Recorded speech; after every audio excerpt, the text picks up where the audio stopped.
Hello, welcome to Fisk Capital. अगर आप investment की दुनिया में काफ़ी टाइम से है तो आपने कई बार सुना होगा बड़े बड़े इन्वेस्टर्स और इन्वेस्टमेंट एडवाइजर से सलाह देते हैं कि आप वॉरेन बफेट के लेटर्स को पढ़ें। उनको पढ़ने से इन लोगों ने भी अपने आप को एक बेटर इन्वेस्टर और रेशनल इन्वेस्टर यानी समझदार इन्वेस्टर बनाया है। इसी वजह से हमने एक नई सीरीज स्टार्ट की है जिसमें हम हर एपिसोड में एक ना एक वॉरेन बफेट के लेटर को एनालाइज करेंगे और उसकी इनसाइट्स आपके साथ शेयर करेंगे। तो आज हम डिस्कस करने वाले हैं 1957 के वॉरेन बफेट के क्लासिक लेटर। तो हमारी वीडियो स्टार्ट करने से पहले हमें दो वर्ड्स को समझना जरूरी है जो इस लेटर में काफी प्राइमरीली यूज किए गए। पहला है जनरल इशू और दूसरा है वर्कआउट पॉट। जनरल इशू का मतलब होता है इन्वेस्टिंग इन कंपनीज जिनके फंडामेंटल्स और इंट्रिंसिक वैल्यू करंट प्राइस से ज्यादा, मतलब कि अंडर वैल्यूड कंपनी को आइडेंटिफाई करना और इनमें इन्वेस्ट करना। वर्कआउट पोर्टफोलियो से उनका मतलब था ऐसी इन्वेस्टमेंट करना जो कंपनी के फंडामेंटल्स या मैक्रो इकोनॉमी पे डिपेंड नहीं करती थी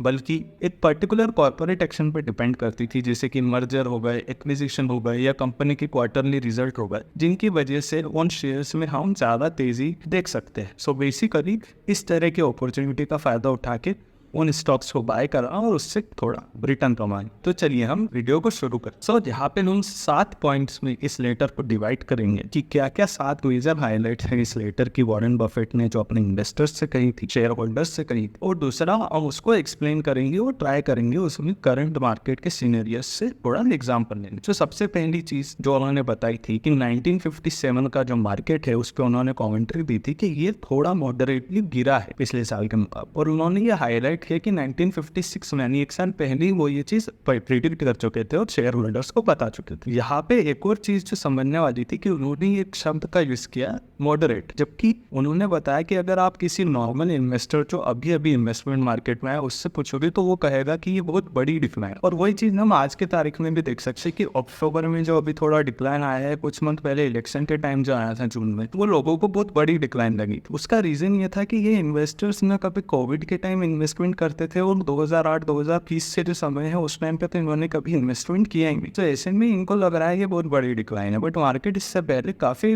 बड़े बड़े क्रैशेस देख चुके। सेकंड पॉइंट भी इसी से रिलेटेड है कि 1957 में उन्होंने कहा था कि मार्केट डिक्लाइन तो हुआ है पर मॉडरेटली हुआ है, यानी इसमें वन पोटेंशियल गिरने का। तो वो उन्होंने समझाया था कि ऐसा वो क्यों बोल। इसका मतलब था कि उन्होंने जो मैक्रो इकोनॉमी देखी, बिजनेसेस को देखा, उनकी जो कॉर्पोरेट अर्निंग्स वो काफी ज्यादा गिरी और उसके कंपैरिजन में मार्केट उतना नहीं गिरा। तो उनका यही कहना था कि मार्केट ने अपने आप को अच्छे से होल्ड किया, लेकिन दैट डजंट मीन कि ये चीज हमेशा कंटिन्यू रहेगी। तो वो एक्सपेक्ट कर रहे थे कि हो सकता है मार्केट अभी और गिरे, और ये भी जरूरी होता है समझना कि इसके बावजूद वॉरेन बफेट ने अपनी इन्वेस्टमेंट्स ही रोक निकाली मार्केट से या पैसा लगाना बंद नहीं किया। इससे समझ आता है कि डिक्लाइन मार्केट में इन्वेस्टमेंट को रोकना नहीं चाहिए या वो उसके एक्सपेक्टेशन में अपना पुराना पैसा वापस नहीं निकालना चाहिए, बल्कि और नया पैसा मार्केट में डालना चाहिए और नया पैसा मार्केट में इन्वेस्ट कर। तीसरे पॉइंट में वॉरेन बफेट ने अपनी इन्वेस्टमेंट स्ट्रेटेजी का खुलासा किया। उन्होंने कहा कि मैं जनरल इशू में तब इन्वेस्ट ज्यादा करता हूँ जब मार्केट डिक्लाइन में हो, और वर्कआउट पोर्टफोलियो में जब करता हूँ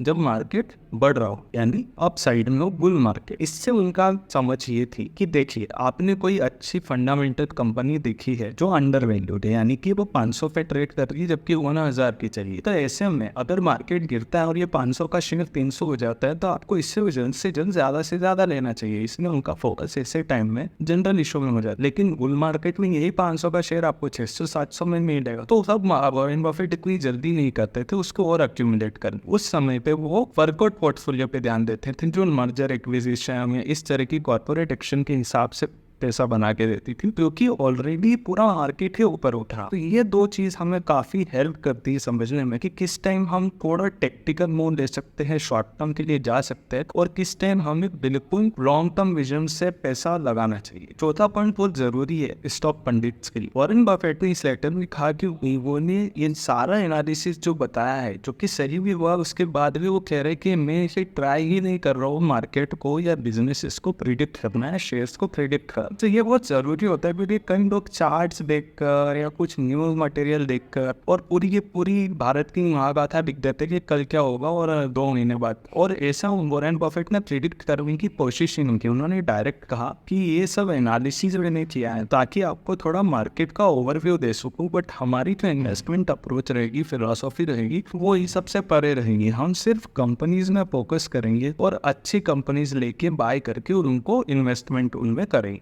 और सेम चीज हम भी कोशिश करते हैं रिस्क कैपिटल में फॉलो करनी। अब मार्केट को प्रिडिक्ट क्यों नहीं करना चाहिए, ये क्यों नहीं कर सकते, उसका सिंपल एग्जांपल मैं आपको देता हूँ कि जैसे अभी मार्केट गिरा 25 अक्टूबर को, तो कई कंपनीज के रिजल्ट्स आए जो एक्सपेक्टेशन से बहुत अच्छे थे, जैसे कि डिक्सन का, लेकिन फिर भी डिक्सन का शेयर काफी गिरा उस दिन। क्या ये इस वजह से गिरा है क्योंकि रिजल्ट्स खराब है? ऐसा तो बिल्कुल नहीं। तो ये कई लोग कहते हैं ओवरऑल ब्रॉड मार्केट ठीक है, मार्केट इसने गिर रहा है क्योंकि गिर रहे हैं रिजल्ट, बट इसका मतलब अच्छे शेयरों की तो नहीं गिरना चाहिए। तो यू कांट प्रिडिक्ट, क्योंकि मार्केट में हर इन्वेस्टर समझदार नहीं है, रेशनल नहीं है। वो कहीं ना कई रीजंस की वजह से इन्वेस्टमेंट इधर से उधर करता रहता है और उसके बिहेवियर को प्रेडिक्ट आप नहीं कर सकते। इसलिए आपको बेस्ट यही है कि अपने हिसाब से चले कि हमारे लिए क्या बेस्ट है, हम कहाँ पे सही जगह पैसा लगा रहे हैं, तो हम उस पर फोकस है। पांचवा पॉइंट बहुत वैलिड है और नए इन्वेस्टर्स को समझना चाहिए कि शॉर्ट टर्म का जो गेन होता है लक बेस्ड होता है, ना कि किसी के स्किल्स बेस्ड। मेरे कुछ इन्वेस्टर्स हैं जिनको 1-2 महीने में 10 से 20% का भी रिटर्न थे, और कुछ इन्वेस्टर्स हैं जो अभी तक 2-3 महीने से 5-10% डाउन हुई। मैं और दोनों टाइप के इन्वेस्टर्स को यही कहता हूँ कि भले ही आपको 1-2 साल तक 25-30% अप भी दिखता है तो भी बहुत खुश मत होइए, और डाउन दिखता है तो भी बहुत दुखी मत होइए। यहाँ पे पहले मैं बफेट का एग्जाम्पल देता हूँ। बफेट की पार्टनरशिप्स के 3 पोर्टफोलियो का उन्होंने लेटर में एग्जाम्पल दिया। 2 का रिटर्न 7 से 8% था, जबकि तीसरे का रिटर्न 25%। तो पहले 2 सोच रहे होंगे कि बफेट क्या फेवर कर रहा है तीसरे वाले को, बट ऐसा नहीं। बफेट ने सेम कंपनीज में तीनों पोर्टफोलियोज में इन्वेस्ट किया, लेकिन पहली 2 में उन्होंने तब इन्वेस्ट किया था जब वो मार्केट बुल रन में था, और जब मार्केट गिरा तब ऑलरेडी इतनी पोजीशन बन गई थी उन अच्छे शेयर्स की कि उसमें और पैसा नहीं लगाया जा सकता। जबकि तीसरा पोर्टफोलियो स्टार्ट ही तब हुआ जब मार्केट ऑलरेडी डाउन पे था, तो काफ़ी सारा पैसा था जो उन अच्छी कंपनियों में लगाया जा सकता था, और उन्होंने काफ़ी इन्वेस्टमेंट इन कंपनीज में किया, जिसकी वजह से पोर्टफोलियो अच्छे उछाल पे था। यहीं पे हमें हमारे इन्वेस्टर्स को भी समझना चाहिए कि ये सारी चीज़ें शॉर्ट टर्म पे डिपेंडेंट है। आपको हो सकता है हमने कोई शेयर 1000 रुपये में दिलाया विद एन एक्सपेक्टेशन कि कल को ये 2500 रुपये का हो, और सेकेंड टाइम में वही शेयर एक दूसरे इन्वेस्टर्स को हम 800 में दिलावा। नाउ कल को अगर ये 900 का शेयर होता है तो 800 वाला काफ़ी खुश हो गया कि मेरा 800 रुपये का शेयर 900 हो गया, बट 1000 रुपये वाला दुखी होगा कि 1000 का शेयर 900 ही रह गया। लेकिन अलग को जब ये शेयर मान लीजिए असल आज से 3 साल 5 साल बाद 1000 का 2000 हो जाए, 3 साल बाद जब ये शेयर 1000 का 2000 हो जाता है, उस टाइम पे जो 1000 वाला इन्वेस्टर है वो भी 1000 के फायदे में रहेगा और 800 वाला 1200 के फायदे में रहेगा। सो इन बोथ द केसेस ना तो 1000 वाला दुखी होगा ना 800 वाला दुखी होगा, क्योंकि दोनों ही सिचुएशन में उसने 2% से ज़्यादा रिटर्न कमाया। वहाँ पे हमारी स्किल सही दिखेगी कि हम उसको सही से एनालाइज करके और आपको स्टॉक दिला पाए नहीं। अभी के टाइम में तो स्किल्स की जगह थोड़ा लक के हिसाब से भी हो सकता है कि हम आपको 5-10% दिला दिए। 6th पॉइंट वॉरेन बफेट का था कि उन्हें बढ़ते बाजार में गिरने से या पीछे रहने से कोई दिक्कत नहीं। अगर वो सिर्फ बढ़ते बाजार में बुल मार्केट में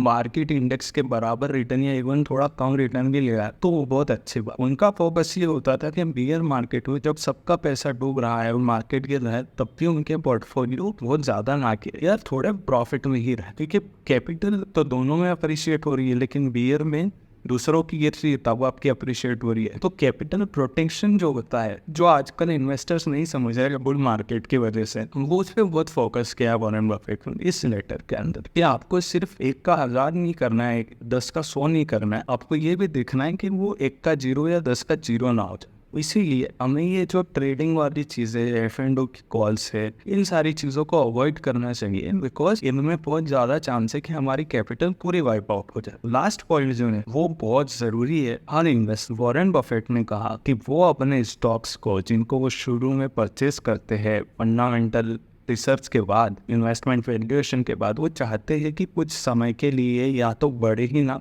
उसी लेवल पे रहे, या थोड़ा सा बढ़े, या इवन वो बहुत खुश होंगे अगर ये गिर जाए। उसका रीज़न ये होता था कि उनको कॉन्फिडेंस था कि उन्होंने एक अच्छी कंपनी में इन्वेस्ट, जैसे कि मान लीजिए आप 100 रुपये की कोई कंपनी के शेयर में इन्वेस्ट कर रहे हैं, आपको लग रहा है 300 350 का, तो बहुत खुश रहेंगे अगर वो वही शेयर्स 80-70 में भी ले पाए, या 1 साल 1.5 साल तक वो 80 से 100-120 के लेवल पे ले पाए, बिकॉज उनको पता है कि कल को ये शेयर 300 350 जाम रहे। तो वो चाहते हैं कि उनके पास ये वक्त हो कि इसमें और पैसा लगाओ और पैसा लगाओ और एक अच्छी पोजीशन ले लो। जब एक अच्छी पोजीशन इस शेयर में आ जाएगी और तब अगर ये बढ़ेगा तो हमारा रिटर्न बहुत अच्छा होगा, प्रॉफिट बहुत अच्छा होगा। वही अगर 100 का शेयर जो 350 का टारगेट हम लेके चल रहे हैं और इसके अंदर हम अभी सिर्फ 100 रुपये पे लगाए, फिर ये 150 हो गया, हम कुछ हमारा इन्वेस्टर पे 50% बढ़ गया, फिर 150 पे और लगाया, फिर कुछ 200 बढ़ गया, लेकिन रियलिटी ये है कि वो बहुत जल्दी 350 पहुंच गए और वो बहुत कैपिटल बिल्ड नहीं कर पाए। ऐसे कुछ शेयर्स है जो मैं अपने इन्वेस्टर्स के लिए इस वीडियो में एक्सप्लेन करना चाहता हूँ, जैसे राधिका जेबायोटेक है